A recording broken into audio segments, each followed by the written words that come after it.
एक राइटर ने अपने बच्चों का ख्याल रखने के लिए एक नैनी को हायर किया, पर ये नैनी हस्बैंड और वाइफ के बीच में एक दरार बन जाती है।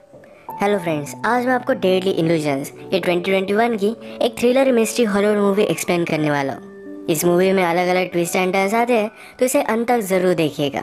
तो बिना किसी देरी के एक्सप्लेनेशन स्टार्ट करते हैं। मूवी स्टार्ट होती है और हम हमारे मेन कैरेक्टर मैरी को देख सकते हैं। मैरी एक बहुत ही फेमस राइटर थी और बहुत साल हो चुके हैं उसने कुछ भी राइट नहीं किया था। वो अपनी फैमिली को टाइम देना चाहती थी। इसमें उसका हस्बैंड, एक बेटा और एक बेटी है। उसे लगता है कि जब वो राइट करती है तो वो अलग पर्सन बन जाती है जो फिर से नहीं बनना चाहती, तो इसी वजह से राइटिंग से डर रही थी। पर एक दिन उसके पब्लिशिंग हाउस से कुछ लोग उसे मिलने के लिए आए। कुछ अलग बहाना बनाकर उन्होंने मीटिंग फिक्स की थी, पर मीटिंग में उसे कहते हैं तुम्हें हमारे लिए एक बुक लिखनी है। उन्होंने उसे इसकी ऑफर दी, पर मैरी इस ऑफर को देखती भी नहीं। वो इन पर गुस्सा हो गई और वहाँ से चली जाती है। जाते जाते पब्लिशिंग कंपनी के लिए काम करने वाली लेडी उसे कह कर गई, ये जो सारी चीज़ें हैं ये हमारी वजह से तुम्हें मिली, तुम शायद तुम्हारे स्ट्रगल्स भूल रही हो। मैरी उस पर भी गुस्सा हो गई, पर इस बात को इग्नोर कर देती है। रात में मैरी का हस्बैंड टॉम घर पर आया, उस ऑफर को देखता है। ये $2 मिलियन की थी। इतने सारे पैसे मैरी ने पूरी बुक्स लिखकर भी नहीं कमाए थे। इस बात से वो बहुत ही ज़्यादा सरप्राइज्ड हो गया। वो मैरी से कहता है कि तुम्हें इसे सीरियसली कंसीडर करना चाहिए। वो मैरी को कुछ डायरेक्टली बता नहीं पा रहा था, पर रात में उससे वो बात करता है। कहता है हमने जो पैसे सेव करके रखे थे उसमें से हाफ उसने वेस्ट कर दिए। ये पैसे उनके रिटायरमेंट के लिए थे। मैरी इस बात से डिस्टर्ब हो जाती है, पर अब उसे बुक लिखनी ही पड़ेगी क्योंकि उसके पास दूसरा कोई ऑप्शन नहीं है। अगले दिन मैरी अपने फ्रेंड इलीन के साथ स्पा में गई हुई थी। उसे सारी प्रॉब्लम बता रही थी। मैरी अपने बच्चों के लिए वरी करती है कि अगर वो बुक लिखेगी तो अलग पर्सन बन जाती है, अपने बच्चों का अच्छे से ख्याल नहीं रख पाएगी। इलीन ने कहा कि उनका ख्याल रखने के लिए तुम एक लड़की हायर कर सकती हो। मैरी को बात पहले सही नहीं लगती, पर फिर भी उसे वो ट्राई करती है। अलग अलग लड़कियों का उसने इंटरव्यू लिया। फिर लास्ट में ग्रेस आई। मैरी कॉफ़ी बनाने के लिए गई, तभी ग्रेस कुछ पढ़ रही थी। मैरी को बात बहुत अच्छी लगती है। उसे लगता है कि अगर उसके बच्चे ग्रेस को बुक्स पढ़ता हुआ देखें तो वो भी बुक्स पढ़ सकते हैं। इन्होंने फिर बुक्स को लेकर डिस्कशन किया और मैरी को ग्रेस बहुत अच्छी लगी थी। थोड़ी देर में यहाँ बच्चे भी आ गए। ग्रेस उनके साथ बहुत ही अच्छे से बात करती है। ग्रेस ने घर में मैरी की बुक देखी और ये देखकर वो बहुत ही एक्साइटेड हो गई कि वो एक्चुअल राइटर के घर में है। ग्रेस का सारा बिहेवियर देखकर मैरी उसे हायर कर लेती है। एक दिन बच्चे स्विमिंग पूल में खेलने की जिद कर रहे थे, पर ग्रेस ने अपने कपड़े लाए नहीं थे। मैरी ने फिर अपनी यंग एज का स्विम सूट उसे दे दिया। मैरी की फ्रेंड इलेन भी यहाँ आई हुई थी। उसे कहती है तुम जरा इससे सावधान रहना, तुम्हारा हस्बैंड और इसके बीच में कुछ भी हो सकता है। मैरी ग्रेस को बहुत ही सीधी सादी समझती है। वो कभी भी इमेजिन नहीं करती कि ऐसा कुछ भी हो सकता है। रात में ग्रेस बच्चों को संभाल रही थी, तभी टॉम और मैरी ये दोनों इंटीमेट हो जाते हैं। बच्चों को संभालते संभालते इन दोनों को इतना टाइम मिलता नहीं था। ये दोनों ग्रेस पर खुश थे। नेक्स्ट डे फिर मैरी ने अपना बुक लिखना स्टार्ट कर दिया था। एक दिन मैरी के पैर पर चोट आ गई। ग्रेस उसे हेल्प कर रही थी तो उसके इनरवेयर को उसने नोटिस किया। मैरी कहती है चलो हम तुम्हारे लिए शॉपिंग के लिए चलते हैं। वो उसके साथ चेंजिंग रूम में थी। ग्रेस की बॉडी देखकर मैरी को लगता है कि जब वो यंग थी उसकी बॉडी भी इसी तरीके से थी। अब वो अपनी यंग बॉडी को मिस करती है। ग्रेस ने मैरी के हाथ लिए और अपने आप पर रखे। वो कहती है तुम फील कर पाओ, इसीलिए मैंने ये किया। वो क्लियरली उसके साथ फ्लर्ट कर रही थी। इसके बाद मैरी की जो अपनी बॉडी को लेकर इनसिक्योरिटी थी, यही बात वो टॉम को बताती है। वो उससे पूछती है क्या तुम्हें लगता है मुझे प्लास्टिक सर्जरी करनी चाहिए।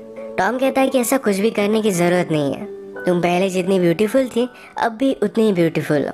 तुम्हारा माइंड, तुम्हारा इंटेलिजेंस, ये सारी चीज़ें मुझे तुम में बहुत अच्छी लगती है।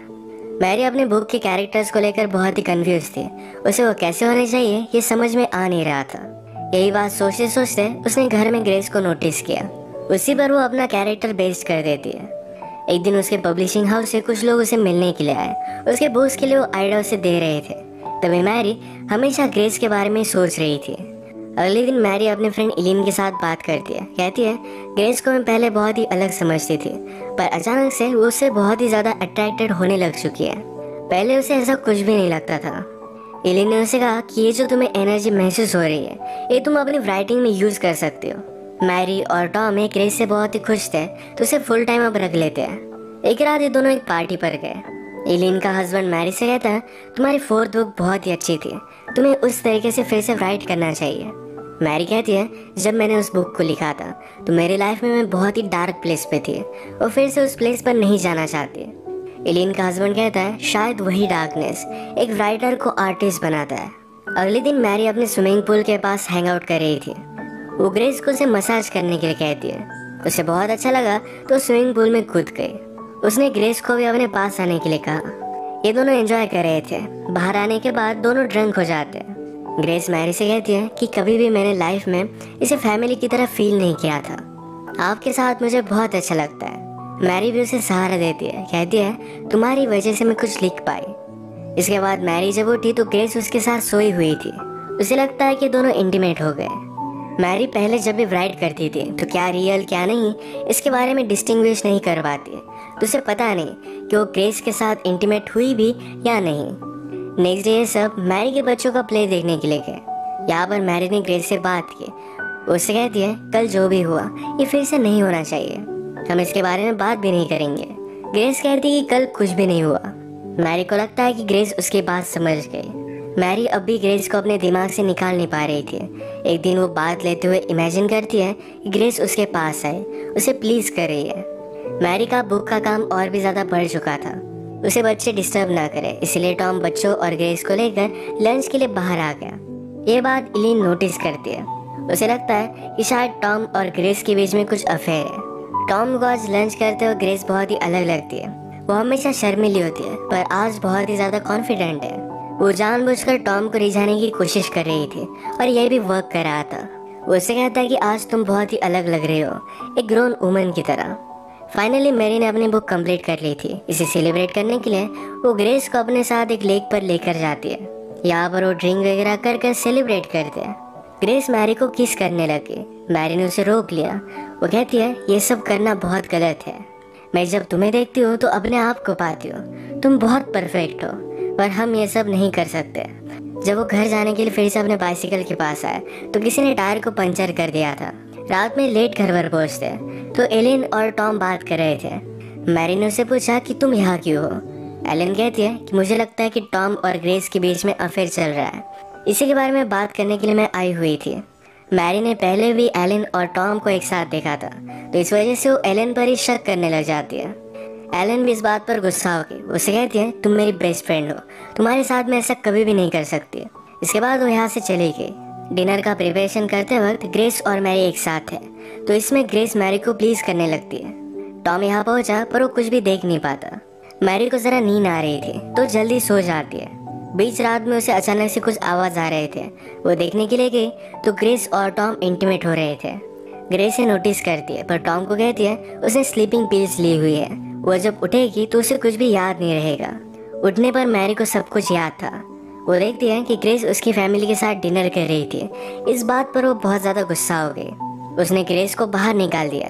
रात में टॉम से फाइट कर दी। कहती है, मैंने इस फैमिली के लिए सब कुछ सैक्रिफाइस कर दिया, मेरे करियर को भी छोड़ दिया, पर मुझे इसके बदले में क्या मिला? तुम मुझ पर चीट कर रहे हो। टॉम कहता है कि ऐसा कुछ भी नहीं हुआ था, ये सिर्फ तुम्हारा एक सपना था। अगले दिन मैरी ने ग्रेस को जिस एजेंसी से अपॉइंट किया था वहाँ पर कॉल लगाया। वहाँ से उसे पता चलता है कि उनके एजेंसी में ग्रेस नाम की कोई भी लड़की काम नहीं करती। मैरी बहुत ही ज़्यादा सस्पिशियस हो गई। अब ग्रेस के बारे में और भी इंफॉर्मेशन निकालने के लिए निकल पड़ती है। ग्रेस जो बुक पढ़ रही थी उसी बुक की इंक्वायरी उसने लाइब्रेरी में की। इस बुक को किसी और ने पढ़ने के लिए नहीं लिया था, पर मैरी को अब ग्रेस का रियल नेम पता चल गया।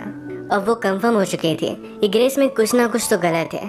इसी के बारे में बात करने के लिए वो एलिन के पास गए, पर डायरेक्टली एलिन का मर्डर हुआ हम देख सकते हैं। मैरी ने पुलिस को कॉल किया, पर पुलिस का प्राइम सस्पेक्ट मैरी ही बन जाती है, क्योंकि जिस नाइफ से एलिन का मर्डर किया था उस नाइफ पर मैरी के फिंगरप्रिंट्स थे। सीसीटीवी कैमरे में मैरी की तरह ड्रेसअप की हुई एक लड़की वहां पर गई हुई थी। मैरी कहती कि इस कैमरे में कोई भी हो सकता है। उसे बचाने के लिए टॉम वहां पर लॉयर के साथ पहुंच गया। मैरी को अब लग रहा था कि ये सारी चीजें ग्रेस ने की, क्योंकि कल रात ही एलिन ने उस पर शक किया था। मैरी के पास ग्रेस का रियल एड्रेस था। डायरेक्टली उसके घर पर पहुंच गई। घर पर वो ग्रेस के फॉस्टर मॉम से मिलती है। उसने उससे कहा कि वो जब छोटी थी तब उसके पेरेंट्स ने उसे बहुत अब्यूज किया था, इसके लिए वो जेल में भी गए थे।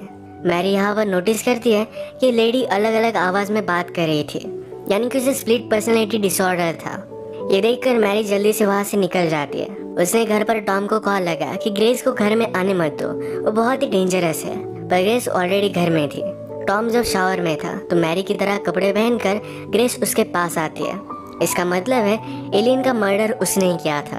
अब वो टॉम के साथ इंटीमेट होना चाहती थी, पर टॉम उसे कहता है कि मैं अब कोई भी गेम्स नहीं खेलना चाहता। उसका उसके साथ होना एक गलती थी। ग्रेस ने उसे सीड्यूस किया था।